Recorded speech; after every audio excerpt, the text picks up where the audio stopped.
Coming up on Mountain News this morning, a murder is being investigated after a well-known farmer was found dead in southern Kentucky. And a Fleming Neon is still working to refill water levels after several days of outage. Dedicated to eastern and southern Kentucky, this is WYMT Mountain News this morning. Good morning, I'm Chas Gayhart. It is 5:31 on Tuesday, January 9th. And Tim, I can hear the rain pouring down. It's bad. That's absolutely right, Chaz. The fog yesterday morning, the rain this morning, and by tomorrow morning, we'll be dealing with flurries and snow showers. That's the way it goes in Kentucky in January, that's for sure. Here's a view from Pikeville. Last check, near 44, as we check out the intersection of 119 and 23. Wind advisory remains in effect, not only for the rest of today, tonight into tomorrow morning at 8 a.m. Gusts in excess of 40. Some of the gusts could approach 50 and 60 miles per hour across the high terrain now. Some heavier bursts of rain around Hazard, down toward Middlesboro, Jamaica Way, Waynesburg, back towards Somerset, again toward Monticello. And we will continue to see periods of rain, some of the rain heavy at times as we head through today before it ends up as showers. Punch of dry air back through here may end up providing some breaks of sunshine before the cold air gets in here to transition us tomorrow morning. Here are the latest wind gusts. Again, some of the wind gusts between 20 and 25 miles per hour already early on this Tuesday morning. For today, again, periods of rain, some of the rain heavy at times with a little sunshine this afternoon into the low and mid 50s for an afternoon high. More about the First Alert 7-day forecast and a look at the pinpoint Doppler radar coming up in a few moments. Chaz? Tim. A murder investigation is underway in a southern Kentucky community after a man was found dead. The sheriff in Whitley County says 73-year-old Charles Oler was murdered. His body was found in his home Saturday on Cumberland Falls Highway.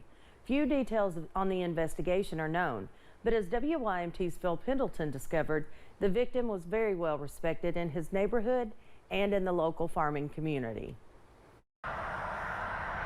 It was a shock when word got out that Charlie Oler had been found dead in his home on Saturday. I've been on the Conservation Board 20 years, and I know he's been on it longer than I have. The 73-year-old Oler was well known, respected, and admired within the local farming community. And had a little stand out there that people would buy corn and vegetables from him. He did that for many years, especially corn. He was basically known as the corn man. Whitley County Sheriff says Oler's daughter discovered him, and their evidence tells them that he was murdered. I responded to the scene. Upon entering the residence, I immediately knew we had more than a natural cause death. Police tell me they are actively withholding a lot of information in this case. They say they don't want to hinder the investigation. They are not telling us the cause or manner of death, exactly how this man was murdered. They also say they have a feeling, they have a belief on when the crime took place, but they are also not releasing that. The sheriff says it's not known how many people could be involved, and they're also not saying how they accessed Oler's home. But they do believe this case can be solved. You know, anytime you don't know you're a perpetrator right off the bat, it makes it a little more difficult, but we do have leads we're following up on. Police say they're also getting help from the Corbin Police Department. In Whitley County, Phil Pendleton, WYMT Mountain News. Along with a farmer, friends say Oler was also a Vietnam veteran. A Lexington man is in jail after police say he shot his ex-wife and her son. He was supposed to be in court yesterday afternoon, but he refused to appear. Police tell us the shooting happened Sunday afternoon on Red Clover Lane. Officers arrested Urbano Romero Ortiz, who is now charged with assault, domestic violence, and wanton endangerment. Yesterday, Judge Bruce Bell waived a formal arraignment and entered a not guilty plea on Ortiz's behalf. His bond is set at $50,000 cash. A Manchester woman is facing murder and robbery charges. John Lee Couch was arrested for the murder of Rufus Smallwood Jr., also of Manchester. Kentucky State Police Post 11 detectives say Smallwood was reported missing Friday, and his body was found on Saturday near Crawfish Road in Clay County. Police say Smallwood had visible injuries that suggested foul play. Couch is being held in the Clay County Detention Center. Officials in Fleming Neon are continuing to try to restore water following several days of outages.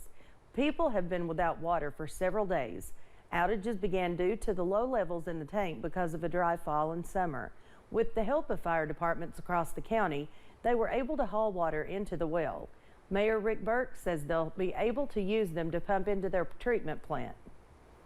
We're trying to get water to different areas where people have water for a little while, and maybe they can catch some up to lesser commodes or whatever, you know, store a little water up and just kind of rotating in and out. It's difficult to get the water to the higher elevations because we have to build the water up so far in our tanks to get it to flow. Burke says they hope water levels rise in the city's tanks so they can be able to turn it back on. He adds they will continue to work until the problem is solved. In Laurel County, 2 people are facing charges after police say they were in an altercation. The incident happened Sunday afternoon.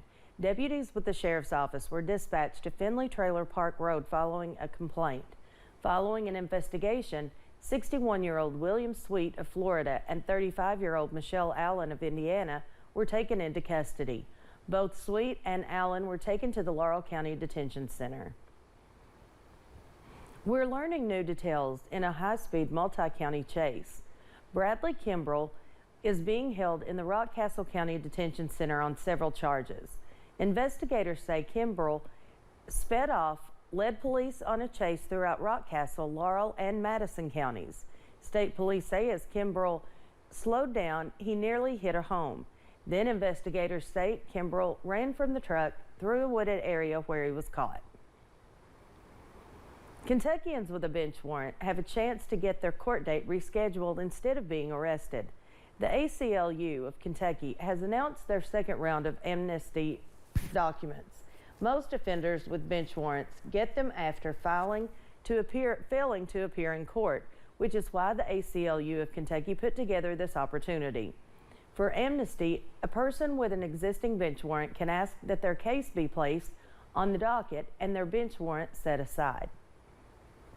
Kentucky's new Attorney General is joining 26 other state Attorney Generals asking the U.S. Supreme Court to hear Trump's petition to overturn the Colorado Supreme Court's decision to block him from its presidential ballot.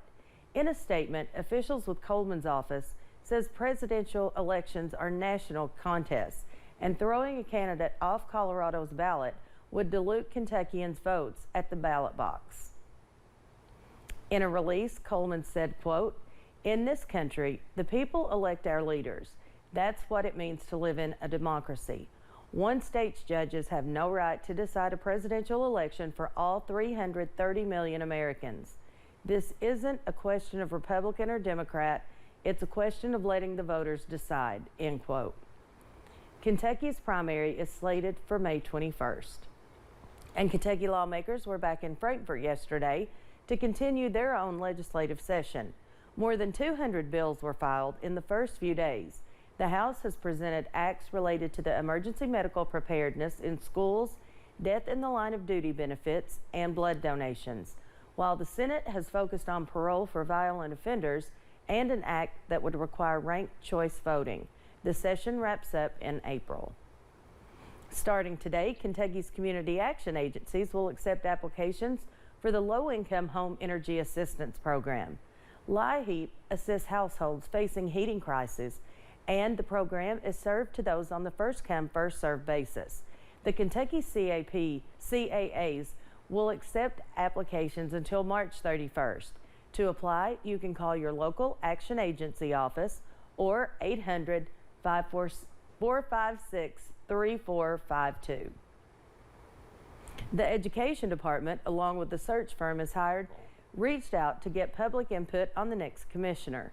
The release says the board needs thoughtful and candid input into the process to ensure voices from across Kentucky are heard as the selection is being made. The survey can be found on the KDE website and is due by February 16th. The search is underway after Jason Glass left last September after some high-profile clashes with the legislature. The Kentucky Transportation Cabinet has announced it is awarding funding to one eastern Kentucky county. The Wolfe County Fiscal Court is receiving more than $31,000 in county road aid emergency funds. That money will be used to repair a drainage structure on Terrell Fork Road. And coming up, one of the world's greatest golfers is losing his sponsorship with an incredibly iconic brand. And the pinpoint Doppler radar very active early on a Tuesday morning. Some of the rain has already been heavy at times. Reports as you make your way around I-65 points west across western Kentucky of 1 to 2 inches of rain. That's all going to make its way through the eastern part of our state. All the details with the First Alert 7-day forecast coming up after this.